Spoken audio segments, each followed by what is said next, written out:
Hey there, this is the Spyderco Native 5 in S90V. This is a Cutlery Shoppe exclusive, but it is more or less a Native 5 lightweight that you've all seen before, with S90V steel and bright orange scales.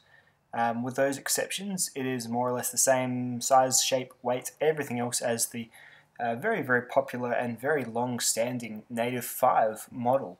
So these are the specs. I'll just roll them up there. As you can see, it fits very nicely into the mid-sized EDC category of blade, sitting next to the Delica and whatnot in Spyderco's lineup. That blade is a flat ground, leaf-shaped blade, and it is a very, very good slicer. Let's cease talking and watch a nice little montage of it being put to good work.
So yeah, as you can probably see, it's a very nice cutter. It's not too super thin. I think it's 3.2 millimeters, so it feels nice and robust, rather than being like a real fine slicey knife, like say the Center Fante or something like that. Got a good mix. This is the pocket clip. The pocket clip, this is probably one of my least favorite Spyderco clips. The sort of the three-pronged native clip, I guess it is. You see it on the Polestar as well, also on the military, I think. Yeah, it leaves a little bit more out the pocket than I'd prefer. It's certainly nothing wrong with it. It's got good ramping and everything else about it is really fine in terms of using it practically, but this is a bright orange knife. It's quite visible when it's sticking out your pocket. In terms of the handle, very, very nice neutral handle with the bonus of a, yes, forward finger choil. Some people love them, some people dislike them, dislove them, I don't know. I don't think you could feel that strongly about them.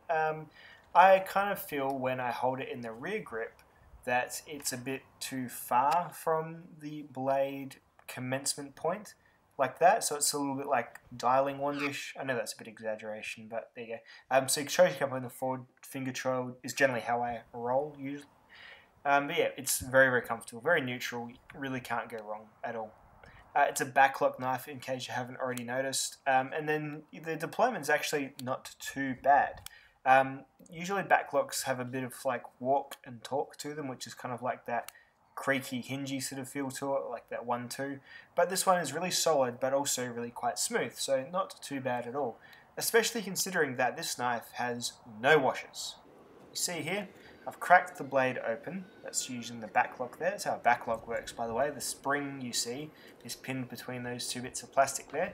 But yeah, no washers at all in this knife, just kind of like a peened pivot, like as you can see. And because that's, I guess, nice and well machined, it's still pretty smooth. But yeah, nothing Teflon, nothing bronze, nothing at all.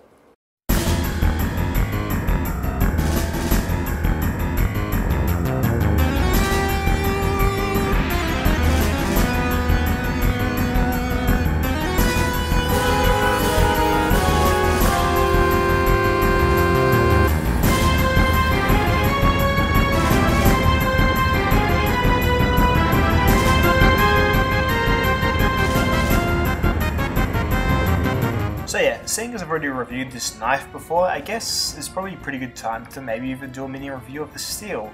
And of course, this is just one example of the steel in one knife, but I've definitely put it through some paces that you know, have sort of allowed me to form somewhat of an opinion. So as well as the cut test, which did very, very well, 278 times through the rope in the full cut test, which you can watch separately on my channel. I also sharpened it because that was a requirement, having just done the cut test. So I sharpened it on my Toolmech tool sharpener, and I did feel that it is probably a little bit longer on the stone to be able to get that edge back. So say like an S30V knife, I reckon would have taken maybe 2/3, maybe even just half the time. Definitely more wear resistance, so more sharpening stone resistance as well. Probably one of those steels that you'll be able to keep sharp if you just keep it stropped between uses until eventually you'll absolutely have to sharpen it. Then I did one of my stainless steel testing things where I spray it with salty seawater type solution and then just leave it for a few hours. So this is all the knives I use. So you've got S30V, you've got so VG10 on the right, S35, S30V, S90V, 8CR13, and then LC200N.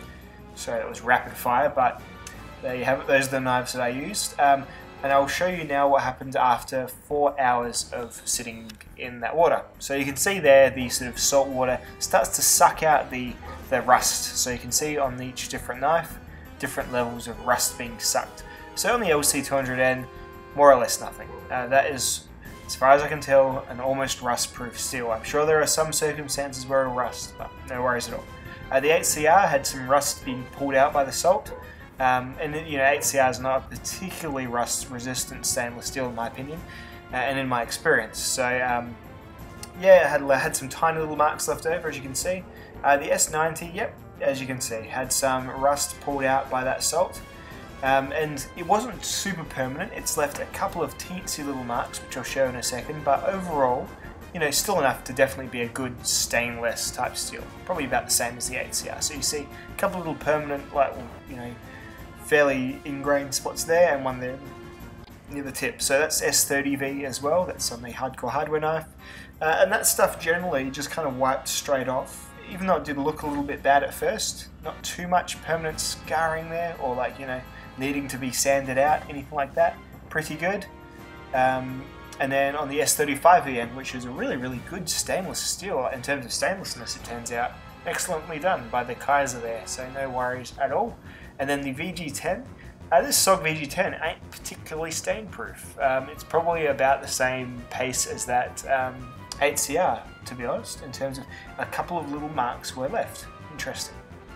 So, yeah, in terms of this steel in general, it's a good edge-retaining steel. It's got moderate rust resistance. It's pretty tricky to resharpen. It'd be really bad on freehand stones unless you're really, really good. But you'd probably need some diamonds to do it maybe more quickly than on stones.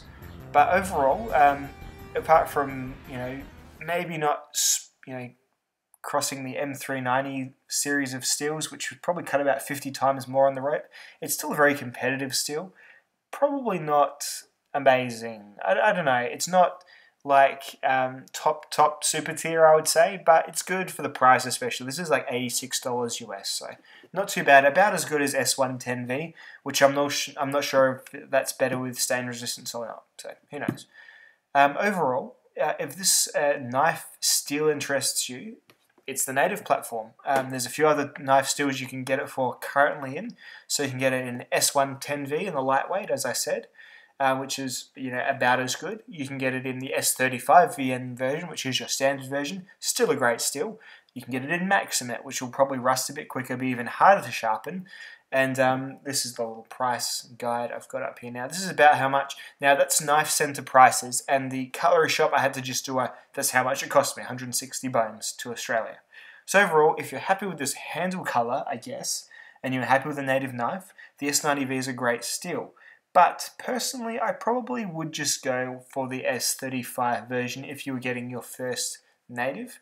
It's not going to have any of the sharpening trappings that the other three will have, as well as being a bit more rust resistant, and honestly, still doing a really good cutting performance. As far as I'm aware, Spyderco's S35VN is just super duper as well. And you'll save a little bit of cash on it as well. And black handle, neutral, not going to upset anyone. Looks a bit more low-key too. So just my thoughts on the overall package.